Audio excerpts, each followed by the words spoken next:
নির্বাচন কমিশনের প্রতি অনাস্থা এনসিপির পুনর্গঠন ও স্থানীয় নির্বাচনের দাবিতে আজ ইসি ভবনের সামনে বিক্ষোভ কর্মসূচির ডাক। স্থানীয় সরকার নির্বাচন দেওয়া এই নির্বাচন কমিশনের পক্ষে সম্ভব নয়, সেই আস্থাটা আমরা রাখতে পারতেছি না। কারণ তারা পক্ষপাতমূলক আচরণ করছে, তারা সংস্কার প্রস্তাবনা আমলে নেয়নি এবং তাদের যে গঠন প্রক্রিয়া সেখানেই ত্রুটি রয়েছে।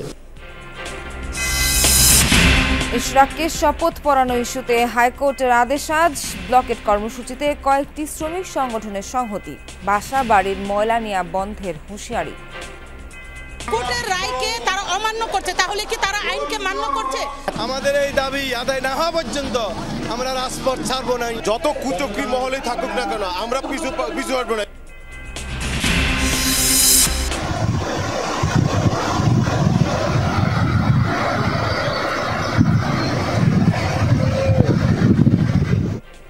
টানা বৃষ্টিতে ভেঙেছে আত্রাই নদীর ভারত অংশের বাঁধ, বেশ কিছু এলাকা প্লাবিত। সিলেট ও রংপুর অঞ্চলে জলাবদ্ধতায় বাড়ছে দুর্ভোগ।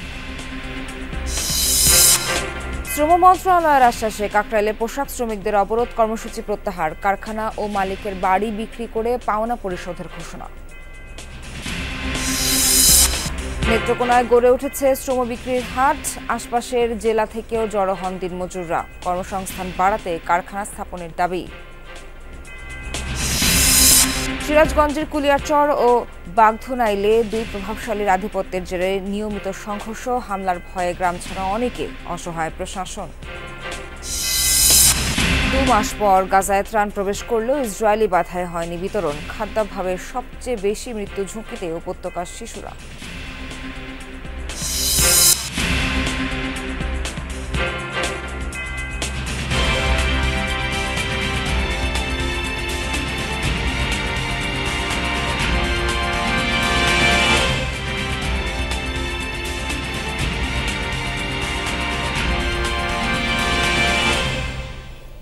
শুভ সকাল, স্বাগত সবাইকে। আমন্ত্রণ যমুনা নিউজে। এতক্ষণ শিরোনাম দেখছিলেন, পুরো খবর জানাতে সঙ্গে আছি নাবিলা সোহার।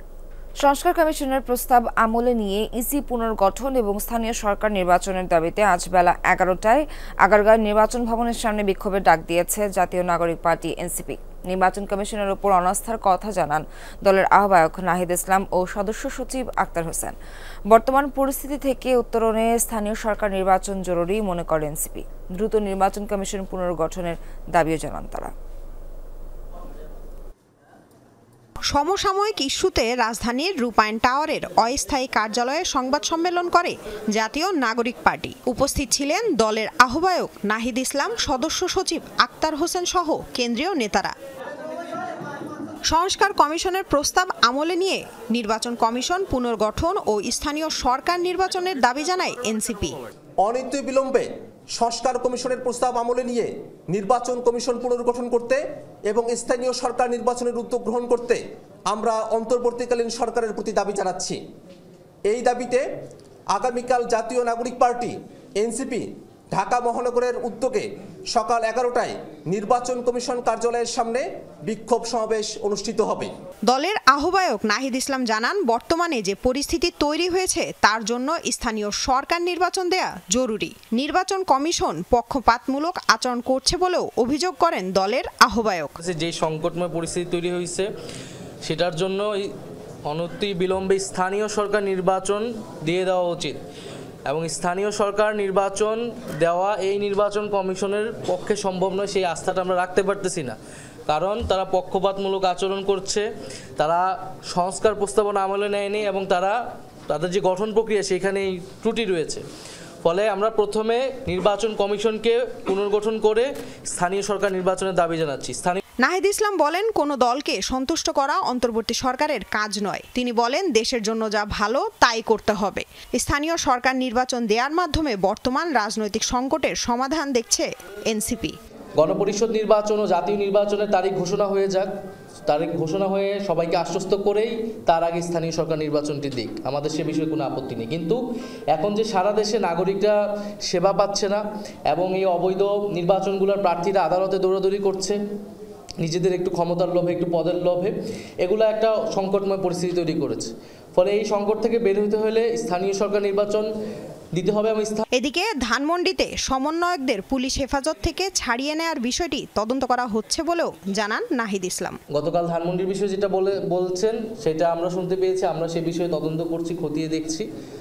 সংবাদ সম্মেলনে ঢাকা উত্তরের প্রশাসক ইস্যুতেও কথা বলেন নাহিদ ইসলাম। আমরা দেখতে পাচ্ছি কিছু দল বা কিছু রাজনৈতিক লোক তারা টেন্ডার পাচ্ছে না বা তারা না ধরনের অবৈধ দাবি দেওয়া করতেছে, সেই সুপারিশ আমলে না নেওয়ায় তার বিরুদ্ধে অভিযোগ করতেছে। লামিয়া তিথি, যমুনা নিউজ, ঢাকা। ঢাকা দক্ষিণ সিটি কর্পোরেশনের মেয়র হিসেবে বিএনপি নেতা ইশরাক হোসেনকে শপথ না পড়ানোর নির্দেশনা চেয়ে রিটের শুনানি শেষ হয়েছে। আজ দুপুর 12টায় আদেশের সময় ধার্য করেছেন আদালত। এর আগে গত 14 মে বিএনপি নেতা ইশরাক হোসেনকে ঢাকা দক্ষিণ সিটি কর্পোরেশনের মেয়র হিসেবে শপথ না পড়ানোর নির্দেশনা চেয়ে হাইকোর্টে রিট আবেদন করা হয়। সেই সঙ্গে ইশরাক হোসেনকে মেয়র ঘোষণা করা ঢাকার প্রথম যুগ্ম জেলা জজ ও নির্বাচনী ট্রাইব্যুনালের বিচারকের বিরুদ্ধে শাস্তিমূলক ব্যবস্থা গ্রহণের নির্দেশনাও চাওয়া হয় রিটে।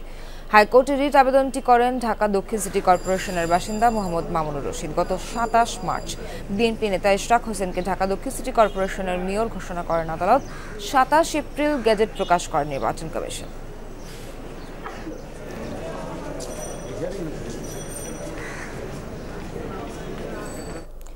নগর ভবনে ষষ্ঠ দিনের মতো ব্লকেট কর্মসূচি পালন করেছে বিএনপি নেতা ইশরাক হোসেনের সমর্থকরা। মঙ্গলবার সকাল থেকে দিনভর চলে বিক্ষোভ ও সাংস্কৃতিক অনুষ্ঠান।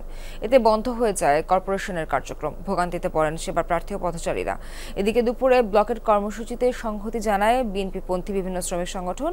ঘোষণা দেয় দাবি পূরণ না হলে আজ থেকে বন্ধ হবে বাসা বাড়ির ময়লা নেওয়া। সকালে এভাবেই খণ্ড খণ্ড মিছিল নিয়ে ঢাকা দক্ষিণের নগর ভবনে জড়ো হন ইশরাক হোসেনের কর্মী সমর্থক ও বিএনপি নেতারা। ইশরাক হোসেনকে মেয়র হিসেবে শপথ পড়ানোর দাবিতে ষষ্ঠ দিনের মতো নগর ভবনের মূল ফটক আটকে দেয় তারা। দিনভর চলে টানা ব্লকেট কর্মসূচি, পাশাপাশি চলে গান বাজনাও। এতে বন্ধ হয়ে যায় সিটি কর্পোরেশনের সকল নাগরিক সেবা।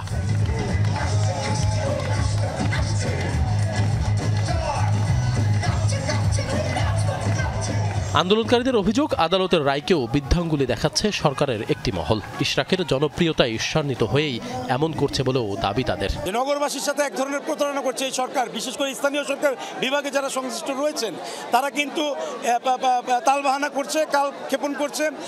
ক্ষমতায় এসে কি করছে? আওয়ামী লীগ যে স্বৈরাচারী কাজ করেছে তারাও সেই স্বৈরাচারী কাজ করেছে। কারণ যেখানে কোর্ট রায় দিয়েছে সেই তারা কোর্টের রায়কে তারা অমান্য করছে, তাহলে কি তারা আইনকে মান্য করছে? একটা মহল তাল বাহানা করে তাকে শপথ পড়াচ্ছে না। আমরা তার শপথের দাবিতে এখানে একত্রিত হইতেছি। আমরা সিটি কর্পোরেশনের সর্বস্তরের কর্মচারীও এখানে একত্রতা গ্রহণ করছি ঢাকাবাসীর সাথে।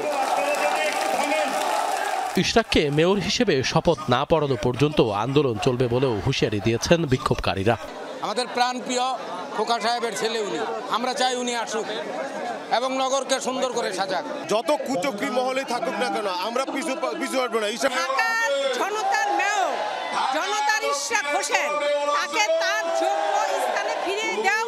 আমাদের এই দাবি আদায় না হওয়া পর্যন্ত আমরা রাজপথ ছাড়বো না।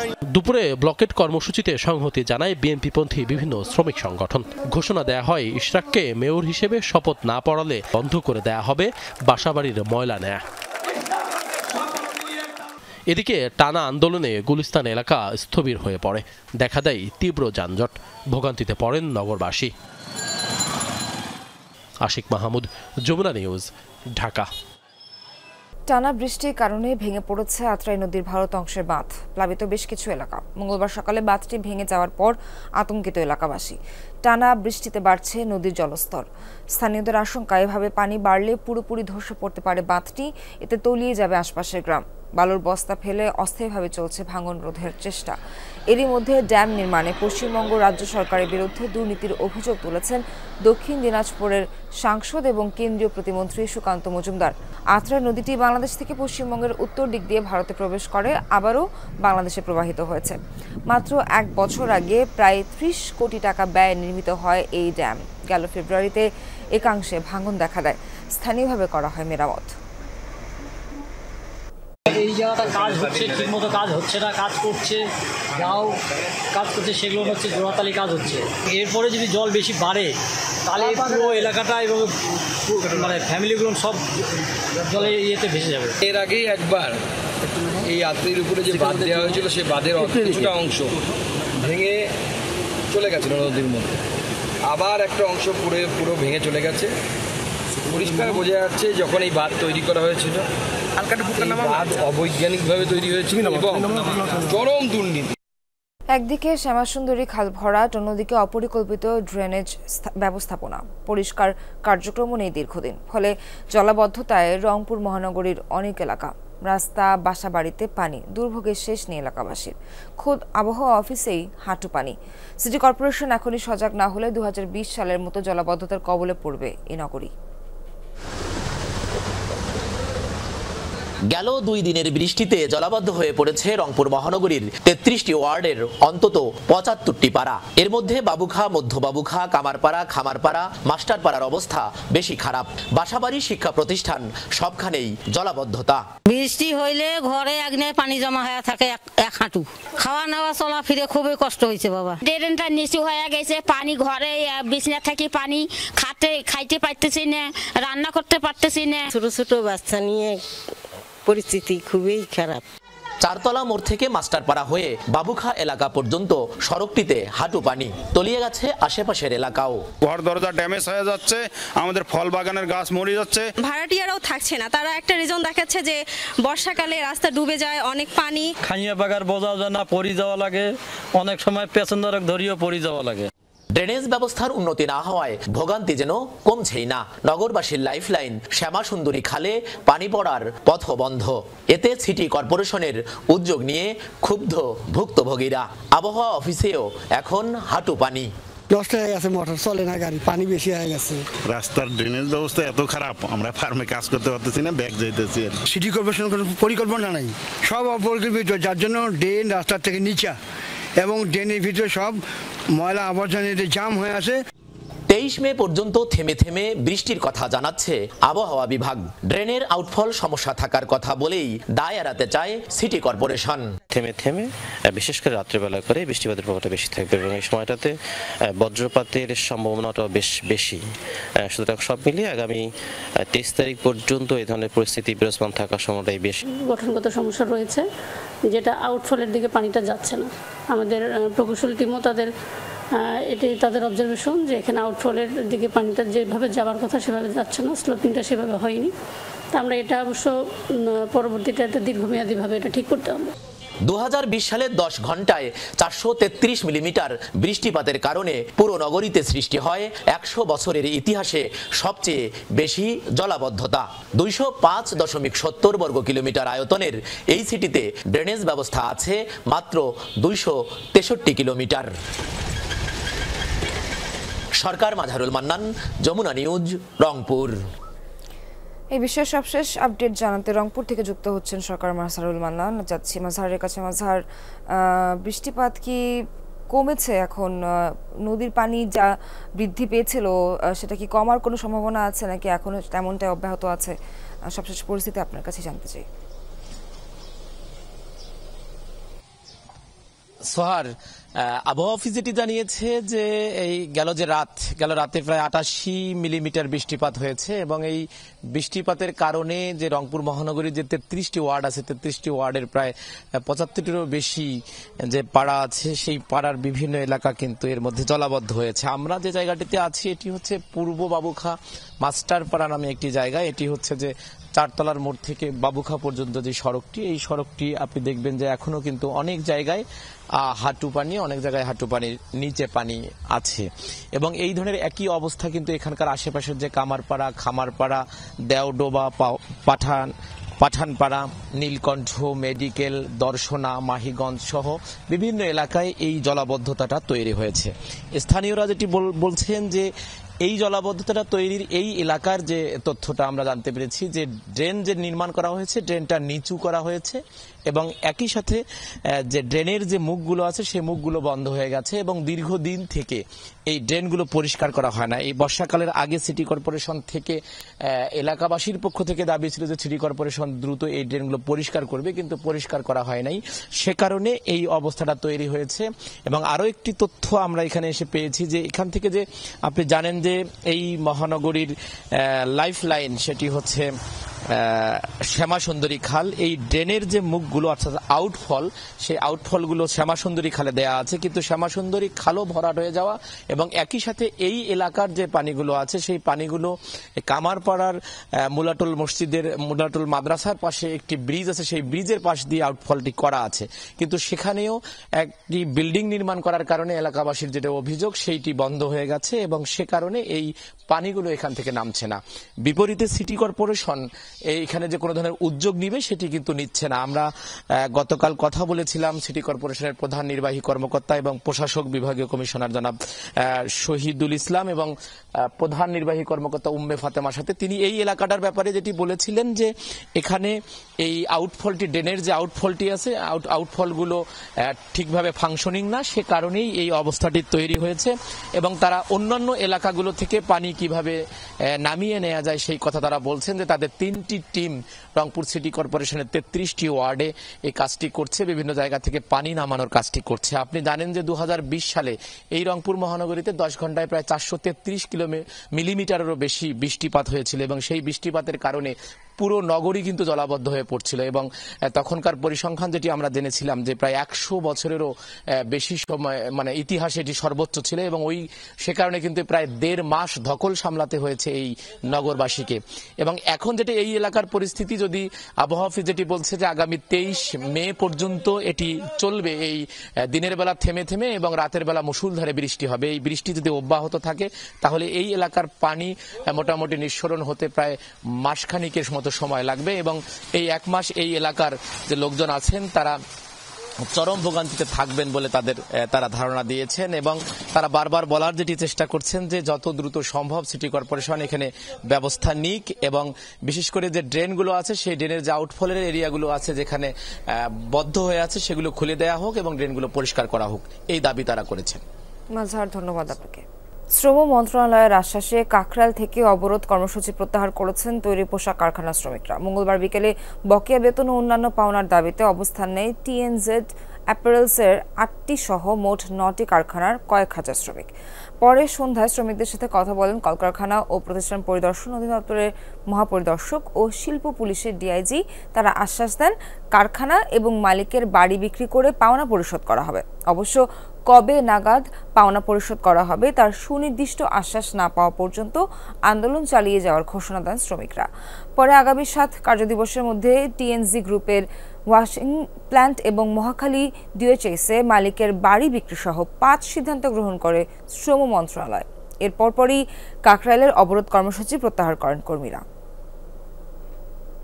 আগামী 7 কর্মদিবসের মধ্যে মালিকের এই বাড়িটা যা আছে এগুলো বিক্রি করে সরকার পক্ষ আপনাদেরকে যে পাওনা বকেয়া বেতন বুঝিয়ে দিবে। শ্রমিকদের যাতে এই 1 সপ্তাহের যে খাওয়া টিসিবির মাধ্যমে, ট্রাক সেলের মাধ্যমে, খাদ্য মন্ত্রণালয়ের মাধ্যমে সেই সমস্ত এলাকার মধ্যে টিসিবি ট্রাক সেল চালু করেন। রাজধানীর 3 সড়কে অবস্থান নিয়ে আন্দোলনের কারণে দিনভর তীব্র যানজটে নরক যন্ত্রণা ভোগ করেছে নগরবাসী।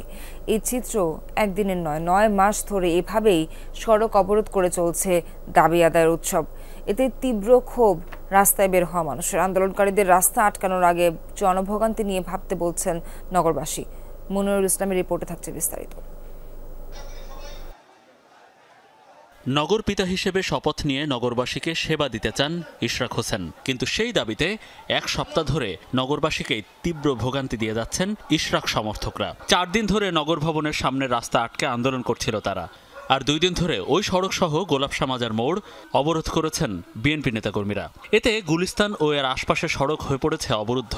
গুরুত্বপূর্ণ কাজে গুলিস্তান মতিঝিলে যাওয়া আসা করা মানুষগুলো পোহান নরক যন্ত্রণা। কি করব বলেন, তারপরেও তো চলতে হবে রোডে ঘাটে, অনেক শাহবাগ পর্যন্ত এইভাবেই আসতেছি। এইভাবেই সাধারণ হাইকোর্টের থেকে এই পর্যন্ত আইছি আধা ঘন্টায়, এখন ফুলবাইরা যেতে যেতে কতক্ষণ লাগে আল্লাহ জানে। গুলিস্তান থেকে প্রতিটা জায়গায় করছি, 4টা ঘন্টা ছিলাম একদম স্টিয়ারিং এ বসা। ভোগান্তি মানে এত অসুস্থ, এত কষ্টকর, বলার বাইরে।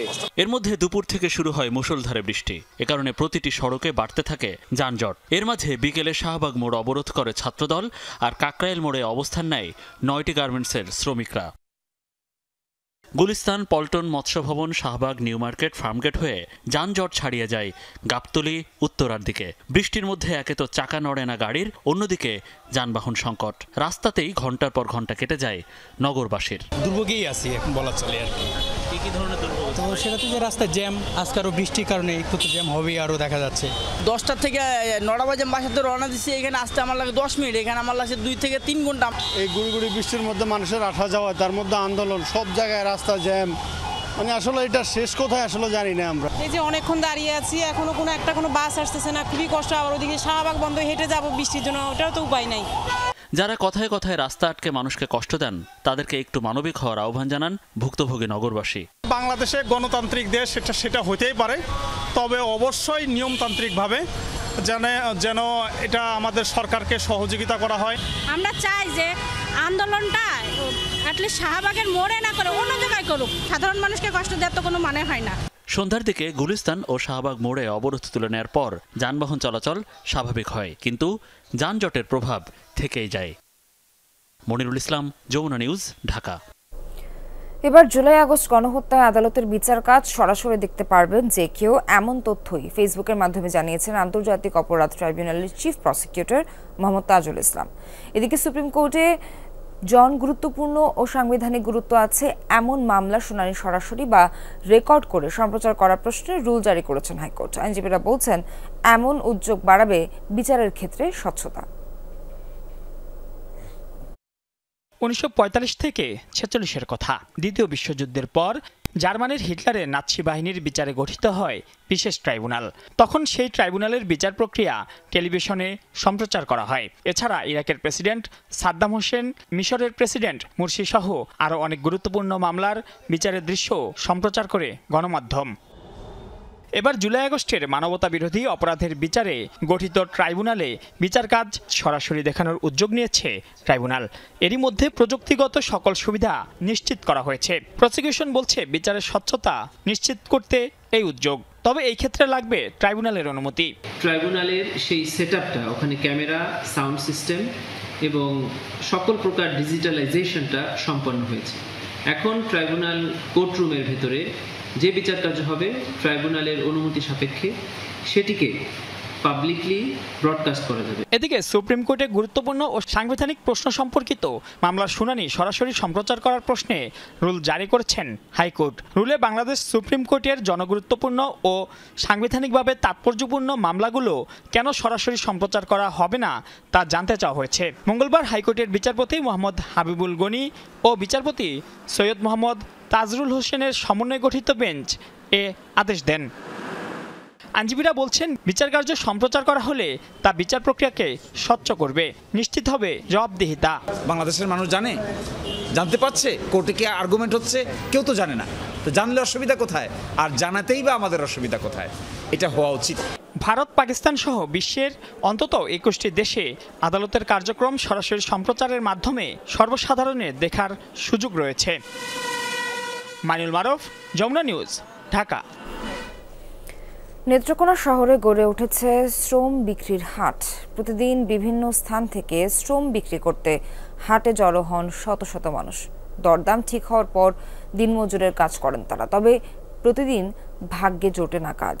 মানবিক দিক বিবেচনায় শ্রমিকদের হাটের বিষয়ে প্রয়োজনীয় পদক্ষেপ নেওয়ার আশ্বাস জেলা প্রশাসকের। নেত্রকোনার তেরিবাজার মোড়, এখানে গড়ে ওঠা শ্রম বিক্রির হাটে এসেছেন ষাটোর্ধ্ব মুকুল মিয়া। দামদর ঠিক হলে কাজ করবেন দিনমজুরের, আর তাতেই দুমুঠো খাবার জুটবে 6 সদস্যের পরিবারে। কষ্ট করে চলি, একদিন হলে আরেকদিন হয় না, সরকার থেকে কোনো সাহায্য নেই। এমনি সব লোক আসে, ট্রেন থেকে আমি আর এই 500 লোকের মাঝে 200 যায়, 300 হিরোত যায়, কাজ নাই লোক থেকে। শুধু মুকুল মিয়া নয়, শ্রমের হাটে প্রতিদিন ছুটে আসেন জেলার বিভিন্ন প্রান্তের শ্রমিক দিনমজুর। আশপাশের জেলা থেকেও হাজির হন তেরিবাজার মোড়ে। টাকার বিনিময়ে শ্রম বিক্রি করেন তারা। সহজেই যে কাজ মেলে তাও নয়, কখনো বৃষ্টিতে ভিজতে হয়, কখনো প্রখর রোদে পুড়ে অপেক্ষা করতে হয় মালিকের জন্য। প্রতিদিন ভোর থেকে বিকেল পর্যন্ত চলে হাটের কার্যক্রম। কাজ না জুটলে বিষণ্ণ মনে ফিরতে হয় ঘরে। এসব শ্রমিক ধান বোনা থেকে শুরু করে খামারি এমনকি গৃহস্থালির কাজও করেন। 400 থেকে 500 টাকায় শ্রম দেন 8 থেকে 10 ঘন্টা পর্যন্ত। খুব কষ্টের সহিত লেখাপড়া করতেছি, পাশাপাশি কাজ করার লাগে, সংসারের আর্থিক অবস্থা খুব খারাপ। চলো না রে, বইয়ে তাহলে তো আর সুস্থই না, কোনো মতে দিন কাটাইতেছে। সরকার যদি কিছু সাহায্য সাহায্য হতে করতো আমরা খুব সুবিধা হইলো। আমাদের চয়েস মতো বা যাদের সাথে আলাপ আলোচনার সাপেক্ষে টাকা পয়সার দরদামের সাপেক্ষে যাদের সাথে এটা মিলে তো আমরা তাদেরকে নিয়ে যাই। মানবিক দিক বিবেচনায় শ্রমিকদের হাটের বিষয়ে প্রয়োজনীয় পদক্ষেপ নেওয়ার কথা জানান জেলা প্রশাসক। আমরা ওই জায়গাটা আগে দেখব যে ওখানে যদি আসলে শেড নির্মাণের কোনো সুযোগ থাকে তাহলে আমরা সেটি ব্যবস্থা গ্রহণ করব। পুরুষদের ক্ষেত্রে 65 ঊর্ধ্ব যদি বয়স হয়ে থাকে সেক্ষেত্রে তো উনি বয়স্ক ভাতার আওতায় পড়বেন। রেজিস্ট্রেশন করলে আমরা ভাতাভুক্তির যতগুলো ক্রাইটেরিয়া আছে সেগুলো সুযোগ সুবিধাগুলো আসলে আমরা দিতে পারবো। শ্রমজীবী মানুষের কর্মসংস্থান বাড়াতে জেলায় কলকারখানা স্থাপনের দাবি স্থানীয়দের। সাইফ আহমেদ, যমুনা নিউজ। দীর্ঘ 2 মাস ধরে একের পর এক সংঘর্ষে রণক্ষেত্রে পরিণত হয়েছে সিরাজগঞ্জের কুলিয়ারচর ও বাগধনালী গ্রাম। 2 গ্রামের প্রভাবশালী 2 ব্যক্তির আধিপত্য বিস্তার ও ইন্ধনের কারণে কোনোভাবেই মীমাংসা হচ্ছে না। প্রতিপক্ষের হামলা আতঙ্কে তাই গ্রাম ছাড়ার পাশাপাশি আত্মীয়দের দিয়ে আসবাবপত্র সরিয়ে নিয়েছেন কুলিয়ারচর গ্রামের বাসিন্দারা। ভ্যান রিকশার পাশাপাশি মাথায় করেও জিনিসপত্র নিয়ে যাচ্ছেন অনেকে। এদের কেউই নদী ভাঙনের শিকার নন, বদলাননি বাসাবাড়িও। হামলা, লুটপাট আর অগ্নিসংযোগের ভয়েই বাড়ি ছাড়া গ্রামবাসী। ঘটনাটি সিরাজগঞ্জের শাহজাদপুর উপজেলার কুলিয়ারচর গ্রামের। পূর্ব বিরোধ ও আধিপত্য বিস্তার নিয়ে প্রায় 2 মাস ধরে কুলিয়ারচরের সাথে সংঘর্ষ চলছিল বাগধনালী গ্রামের বাসিন্দাদের। মঙ্গলবার 2 গ্রামের মানুষ সংঘর্ষে জড়ালে নজরুল ইসলাম নামের এক কৃষক প্রতিপক্ষের আঘাতে প্রাণ হারায়। এরপরই কুলিয়ারচর গ্রামে হামলা, লুটপাট চালায় বাগধনালী গ্রামের বাসিন্দারা। প্রায় 2 মাস ধরে ওদের সাথে আমাদের এরকম কুলিয়ারচর গ্রামের সাথে চলছে। কুলিয়ারচর গ্রামের নেতৃত্ব দিচ্ছে আজম, রিদাউল, তাদের একটা বাহিনী আছে। সে বাহিনী দেওয়া এক পর্যায়ে তারা এখানে চাঁদাবাজি করে খায়। আইনের আওতায় আশ্রয় চাই, এর উপযুক্ত বিচার চাই, আমরা তাদের ফাঁসি চাই। একান্ত মতামত তারা ফাঁসি চাই। দেশে বাড়িঘর কোবা মোবা থুয়ে যাবো, বইতে আমরা কিছু কই না। জীবন বাইকে দেয় ফিল্টারে খেলাই বেড়াইছে, কত গুণী মানসিক মাইকে থেলা চলে যায়, এত রাজনীতি করে। দিনভর হামলার পর রাতে আবারও প্রতিপক্ষের আক্রমণের ভয়ে বাড়ি ছাড়েন বেশিরভাগ মানুষ।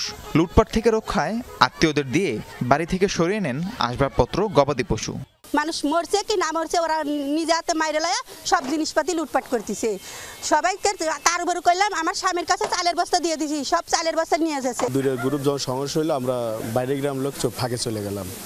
যাওয়ার পরে ধরেন একটা মার্ডার হয়ে গেল। এখন যার যার মতো বাড়ি ছেড়ে চলে গেছে এই গ্রুপের লোকজন। 2 গ্রামের প্রধান যদি তারা যদি শান্তি না রাখে তাহলে মুক্তি কেমন করে হবে? হচ্ছে 2 গ্রামের প্রধানকারী তো হিংসাম।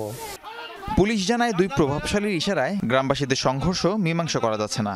গ্রামে শান্তিপূর্ণ পরিস্থিতি ফিরিয়ে আনতে ব্যবস্থা নেওয়ার আশ্বাস দিলেন উপজেলা নির্বাহী কর্মকর্তা। 2টা গ্রুপ আছে, একটা হচ্ছে লিয়াকত গ্রুপ আর আরেকটা হচ্ছে আপনার আজম গ্রুপ। এখন আমাদের এখানে একটা হত্যা মামলা হবে এবং এখানে অনেকে বলেছে যে অনেকের বাড়িঘর লুট হয়েছে। যদি সত্যিকার অর্থে লুট হয়ে থাকে সেটারও মামলা হবে। হওয়ার পরে যারা দোষী সাব্যস্ত হবে তাদেরকে অবশ্যই আমরা গ্রেফতার করব। আমরা যখন সমাধান দিচ্ছি তারা সমাধান মেনে নিচ্ছে।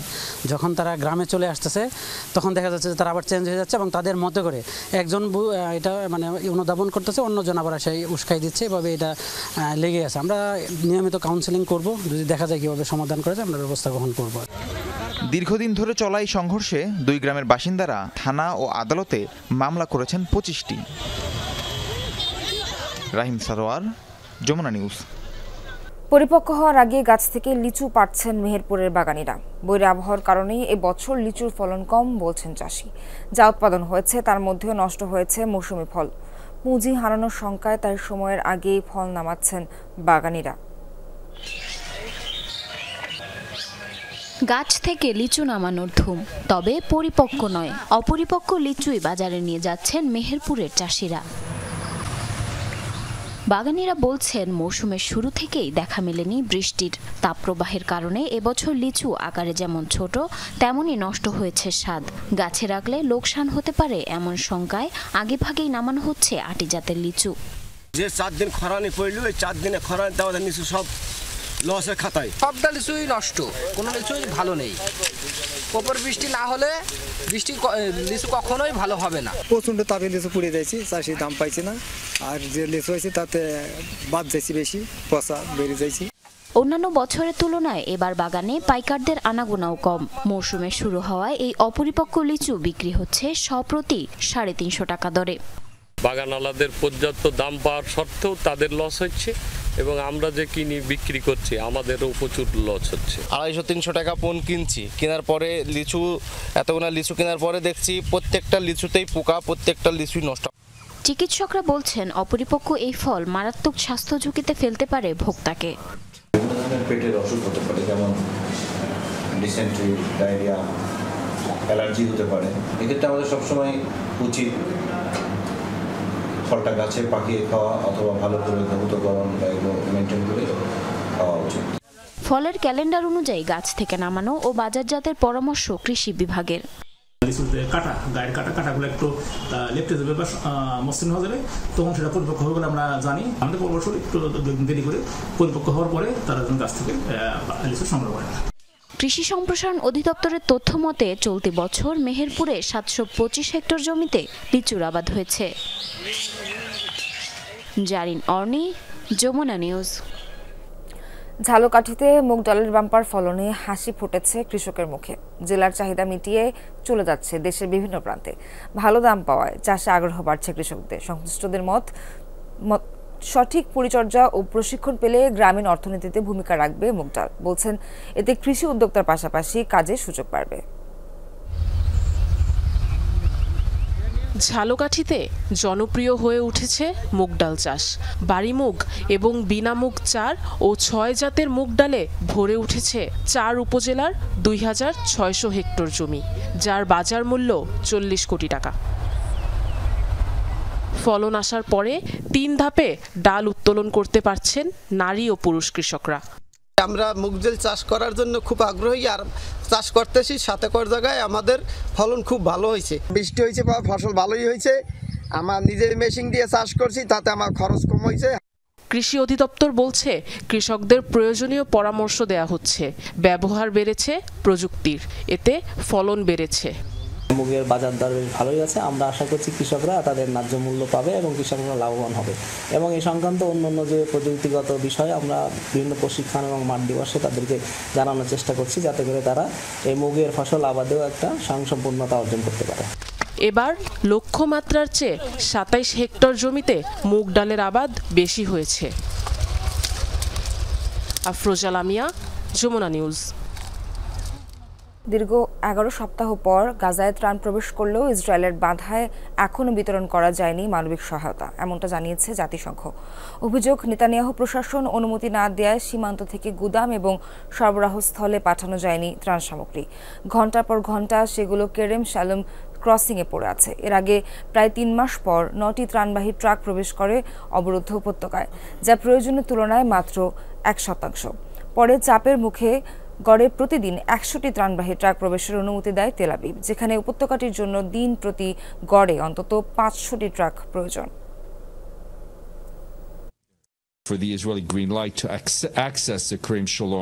জাতিসংঘের দল কেরেম শালোম ক্রসিং এ প্রবেশ করে। ইসরায়েলের সবুজ সংকেতের অপেক্ষায় ছিলাম আমরা। দুর্ভাগ্যবশত তারা সেখান থেকে ত্রাণ সামগ্রীগুলো উপত্যকায় নিতে পারেনি। স্পষ্ট করে বললে গাজায় আরো ত্রাণ সরবরাহ এসেছে, কিন্তু সেসব শরণার্থী শিবিরগুলোয় পৌঁছাতে পারছি না। আন্তর্জাতিক মহলের চাপের মুখে গাজায় ত্রাণ প্রবেশের অনুমতি দিয়েছে ইসরায়েল, তবে তা প্রয়োজনের তুলনায় খুবই অল্প। এক মুঠো খাবার আর বিশুদ্ধ পানির জন্য 20 লাখেরও বেশি মানুষের হাহাকার। জাতিসংঘ বলছে সবচেয়ে ঝুঁকিতে শিশুরা। 48 ঘন্টার মধ্যে প্রয়োজনীয় ত্রাণ না পৌঁছালে মৃত্যু হতে পারে উপত্যকার বহু শিশুর। এক বাটি স্যুপের জন্য দীর্ঘ অপেক্ষা, খাবারের জন্য শিশু, নারী, বয়স্কদের কাড়াকাড়ি। কেউ পায়, আবার কেউ ফিরে যায় খালি হাতেই। এভাবেই দিন কেটে যাচ্ছে গাজাবাসীর। সারাদিনে এক বাটি স্যুপ ভাগাভাগি করে খায় পুরো পরিবার। কখনো কখনো খালি পেটেই ঘুমাতে যেতে হচ্ছে শিশু ও বয়স্কদের। অবর্ণনীয় সময় পার করছে গাজার মানুষ। সকাল থেকে অপেক্ষা করেও আজ খাবার পাইনি। আজ আমার অসুস্থ মেয়েকে কি খাওয়াবো আমি জানি না। অন্যান্য দিন যা পাই তাতে পেটে ক্ষুধা থেকে যায়। এক বাটি স্যুপ দিয়ে কি 6টা মানুষের পেট চলে? এমন পরিস্থিতি পুরো গাজা জুড়ে। এক মুঠো খাবার আর বিশুদ্ধ পানির জন্য মানুষের এ হাহাকার আজ বিশ্ব মানবতাকে দাঁড় করিয়েছে কাঠগড়ায়। জাতিসংঘ যা সাহায্য পাঠাচ্ছে তাও যথেষ্ট নয় বলে অভিযোগ তাদের।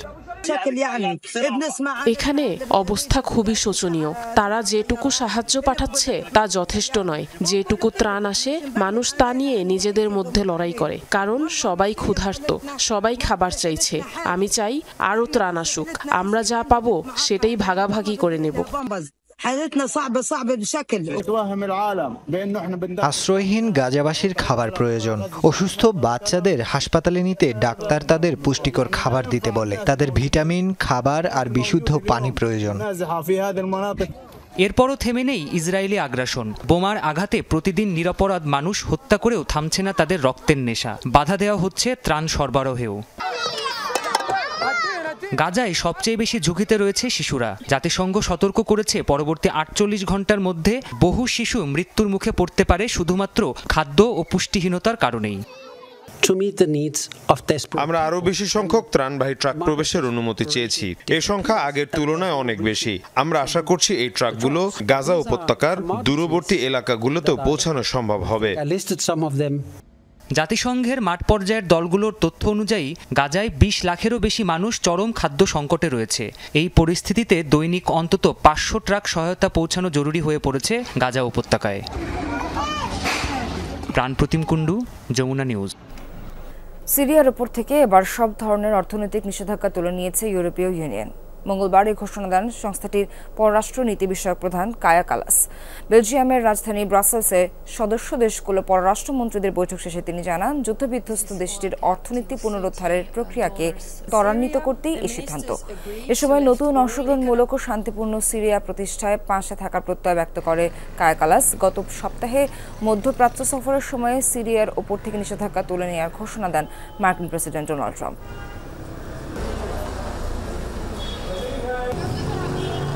বিশ্ব সাহিত্যের অন্যতম সম্মানজনক বুকার পুরস্কার পেলেন ভারতীয় লেখিকা বানু মুশতাক। মঙ্গলবার ঘোষণা করা হয় 77 বছর বয়সী এই বিজয়ী নাম।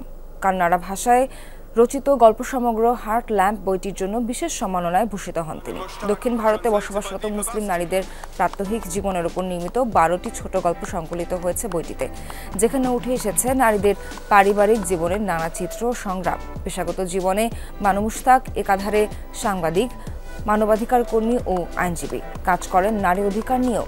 খেতাবপ্রাপ্ত হার্ট ল্যাম্প বইটি ইংরেজি ভাষায় অনুদিত করেছেন দীপা ভাস্তি। বিশ্ব সাহিত্যের অন্যতম মর্যাদা সম্পন্ন খেতাব হিসেবে বিবেচিত ম্যান বুকার।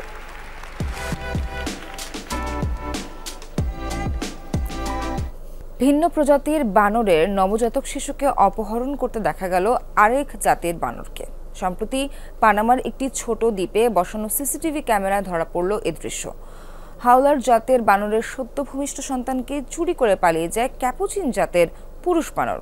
কেন এই আচরণ তা এখনো বুঝে উঠতে পারেনি বিজ্ঞানীরা। রাতের আধারে হাওলার জাতের বানরের শাবক চুরি করে পালাচ্ছে মাঝারি আকারের ক্যাপুচিন জাতের একটি বানর। পানামার ছোট একটি দ্বীপে দেখা যায় হতবাক করা এ কাণ্ড। বিভিন্ন জাতের বানরের গতিবিধি পর্যবেক্ষণ করতে দ্বীপটিতে প্রায় 80টি সিসিটিভি ক্যামেরা বসিয়েছিল জার্মানির প্রাণী গবেষণা সংস্থার একদল বিজ্ঞানী। সেসব সিসিটিভি ক্যামেরার ফুটেজেই ধরা পড়ে অভিনব এ দৃশ্য। সদ্য জন্ম নেওয়া হাওলার জাতের একটি বানর শিশুকে চুরি করে পালাচ্ছে ক্যাপুচিন জাতের একটি পুরুষ বানর। প্রথম দফায় একসাথে 4টি বাচ্চা একাই চুরি করে একটি বানর। এ নিয়ে বিজ্ঞানীদের জরিপে জানা যায় 2022 থেকে 23-এর মধ্যে মোট 11টি হাওলারের বাচ্চা চুরি করেছে ক্যাপুচিনরা। এরকম কোনো কিছু আমরা আগে কখনো দেখিনি।